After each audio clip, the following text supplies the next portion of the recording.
Welcome back everyone, Gemini here. In this video, I want to touch on this whole Luke Smith interview rant that's been going on YouTube lately. I read the interviews as soon as they were released, but my reaction, to my own surprise, wasn't what I expected. I want to make this very clear here and now. This is not a rant, this is not a get mad at a developer video, and this is not a hate to Bungie speech. This is simply an overview of what was said in the interview by Luke Smith regarding the lore from Destiny 1 to Destiny 2.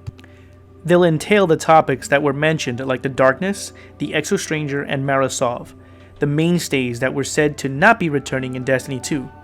I'm doing this video as a way to help many of you keep an open mind while pointing out where they may have gone wrong in explaining the next step in storytelling for Destiny 2.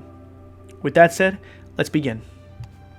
So there were several interviews covering fan questions on Destiny 2 with many game news journalists like PC Gamer, Forbes, and Kotaku.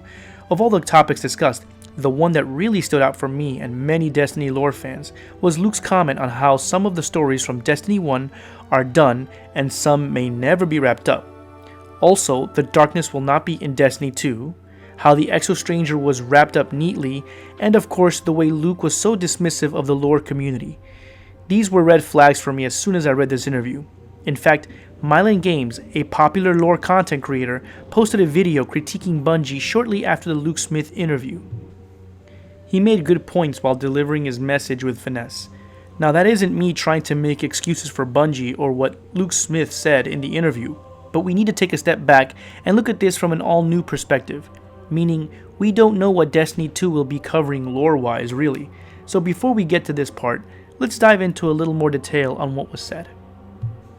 Now, the Darkness not being in Destiny 2 is a bit difficult to wrap my head around.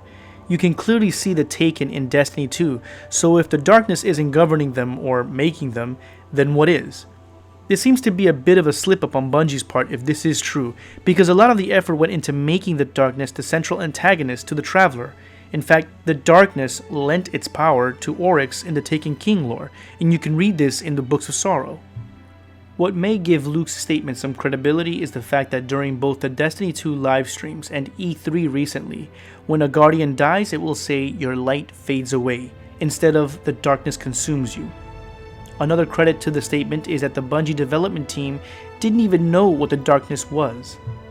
So it seems that we may have been given a vague enemy description with no intent on following through with it. Or they're more focused on restarting an old story that Bungie may have been saving, like the Darkness, for future expansion or sequel. Either way, we need to keep in mind that the Destiny 2 story could really be recreating the character development and origin stories that we needed in Destiny 1. This could be a way to cement the great storytelling that we all craved since vanilla. Next we have my favorite mystery character, the Exostranger. According to Luke Smith, the Exostranger's story arc was wrapped up neatly. Having been given the Stranger's rifle at the end of vanilla is the ending to that character's story arc. How can this be since so much lore is out there that ambiguously says that we will see her again soon?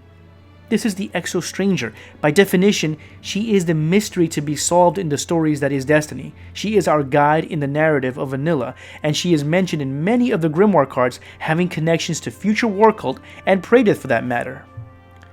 Luke Smith even goes as far as saying that lore fans clamoring to her story makes him chuckle a bit. Now why is that? Being as objective as I can be here, I can only surmise that since the Exostranger was meant to play a different role in the original story, i.e. assistant to Osiris, that they used what little animation they had of her in the game to make her our temporary guide. If that's the case, then I can understand his humor, if only for a bit. But then why go through all the effort of creating Grimoire lore around the Exostranger, connecting her to many points in game events? And on top of it all, Bungie is just going to delete the character from future stories in the game altogether? That doesn't make sense here. I want to say for certain that they're trying to throw our scent off, or that they're trying to distract or sidetrack us so that they can surprise us with this character in future content.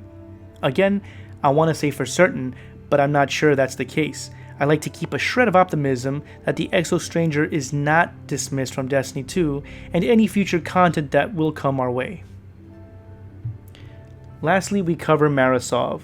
According to Luke Smith, We will not be staring at this mystery regarding the Awoken and the Reef. He even goes on to say that Bungie has seen the way people cosplay the characters, so there are more stories to be told there. Myling Games may have a point on this one. Now this can be quite vexing, pardon the pun, but Luke seems to insinuate that Mara Sov's story is done, or that she is not an important part of the lore in Destiny. Now how can this be? We clearly see her in the vanilla introduction to the Vex. She's even a big part of the opening intro to the Taken King story arc. Again, seeing this as objectively as possible, it can be possible that we're being steered away from what we currently know of the Queen of the Reef. Going back to a topic I covered in a previous video, Bungie could still be recycling some of the original intended story from Destiny 1. Keep in mind that Mara Sov wasn't supposed to be the Queen of the Reef, but a space pirate captain with a tragic and adventurous backstory. If this is the case, and I'm only speculating here while keeping an optimistic outlook on all this, then it stands to reason that maybe we're being conditioned to keep an open mind on where they may want to take these characters in the grand story starting with Destiny 2.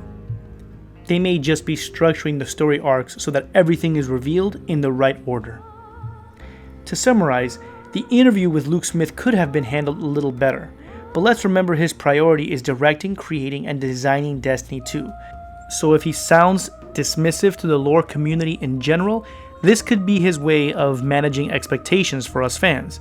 Again, this is me just guessing at best. Also, Luke is infamous for past interview botches, so it shouldn't come as a surprise to most of us. Had it been Cosmo, Urk, or Deej that answered the lore community, we could have digested this information a little bit easier, but it doesn't change the fact that Bungie has a plan for the direction of the story. In fact, we are getting a story in Destiny 2 where Destiny 1 lacked. Now, I'm not trying to bash or defend Bungie on this, it's just realization. It's unfortunate that grimoires are no longer in Destiny 2, I'm really going to miss those, but the information that was bluntly provided by a developer should give us perspective on how we as a lore community should go about this. There is still a ton of material to be used for lore content on YouTube, not to mention new ideas for lore content born from what was said during the interview. Also, Destiny 2 isn't even out yet, so we don't know for sure what the final outcome is. Remember the Luke Smith interview before the release of The Taken King? Bungie quickly went into damage control and addressed the issue at hand, so for all we know, they could just be planning a way to address the issue of story arcs from Destiny 1 to Destiny 2.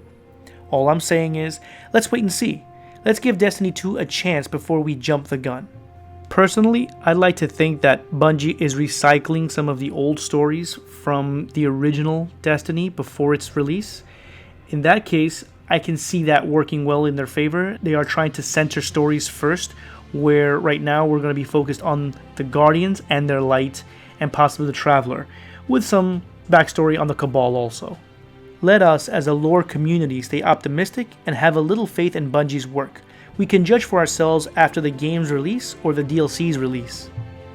If you want to read the interviews with Luke Smith for yourself, I'm leaving the links down below. I'm also leaving a link to Mylon's channel. He's a lore content creator and has some of the most fascinating theories behind the grimoire lore in Destiny. He's worth checking out.